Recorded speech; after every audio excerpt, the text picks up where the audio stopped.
নমস্কার বন্ধুরা, আমি শর্মিলা লাহাস কিচেনে জানাই সকলকে স্বাগত। আজকে আমি আপনাদের জন্য নিয়ে এসেছি মশালা পমফ্রেটের একটি দারুণ রেসিপি। পমফ্রেট মাছ কিন্তু রান্না করলে দারুণ টেস্টি খেতে হয়। বাড়িতেই কি করে এত সুন্দর পমফ্রেট মাছ রান্না করি চলুন তাহলে দেখে নিই। প্রথমে আমি মাছগুলো ধুয়ে পরিষ্কার করে তাতে 1 চামচ নুন, 1 চামচ হলুদ গুঁড়ো আর 1 চামচ ঝাল লঙ্কার গুঁড়ো দিয়ে আমি ম্যারিনেট করে নেব। এরপর আমি কড়াইতে সর্ষের তেল খুব ভালো করে গরম করে সামান্য একটু ময়দা স্প্রিঙ্কল করে দেব। এরপর আমি একে একে পমফ্রেট মাছগুলো এপিট ওপিট করে ভালো করে ভেজে নেব। এখানে আমি ময়দাটা স্প্রিঙ্কল করলাম কারণ পমফ্রেট মাছ ভাজাটা একটু ক্রিস্পি আর যাতে না লেগে যায় তার জন্য।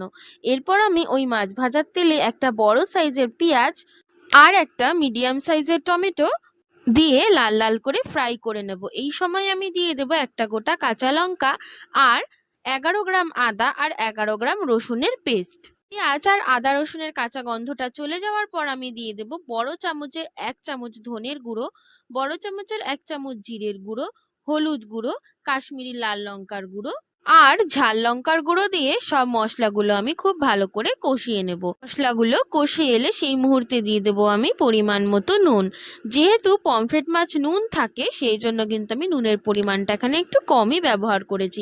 এরপর সামান্য পরিমাণ জল দিয়ে আমি কুচিয়ে রাখা ধনেপাতাটা অ্যাড করে দেব। ধনেপাতাটা অ্যাড করার পর আমি গ্যাসের ফ্লেমটা লো করে উপর থেকে ঢাকনা চাপা দিয়ে হতে দেব। ব্যাস, ঢাকনা খুললেই কিন্তু রেডি আমাদের মশালা পমফ্রেট বা পমফ্রেট মাছের তেল ঝাল।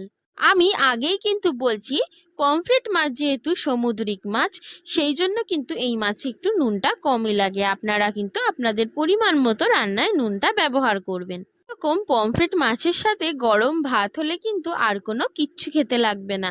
এই মাছ দিয়েই কিন্তু 1 থালা ভাত খাওয়া হয়ে যাবে। আজকের আমার এই মশালা পমফ্রেটের রেসিপি কেমন লাগলো অবশ্যই কিন্তু আমায় রান্না করে কমেন্টস করে সবাই জানাবেন। আর এইরকমই আরো নতুন নতুন ভিডিও দেখার জন্য কিন্তু অবশ্যই সাবস্ক্রাইব করে নিতে হবে লাহাস কিচেন চ্যানেলকে। চ্যানেল সার্চ করা কিন্তু ভীষণ সোজা, ইউটিউবে গিয়ে সার্চ করে নিতে হবে লাহাস কিচেন চ্যানেলকে আর সাবস্ক্রাইব করে কিন্তু বেল নোটিফিকেশনকে কিন্তু অল রেখে দিতে হবে। আর যারা যারা এই ভিডিও আমার ইউটিউব থেকেই দেখছেন তারাও কিন্তু আমার এই ছোট্ট চ্যানেলটি লাহাস কিচেনকে সাবস্ক্রাইব করে আমাদের পরিবারের সদস্য হয়ে যাবেন। আজকের ভিডিও কিন্তু এইটুকুনি। দেখা হচ্ছে আরেকটি কোনো নতুন মজাদার রেসিপি নিয়ে।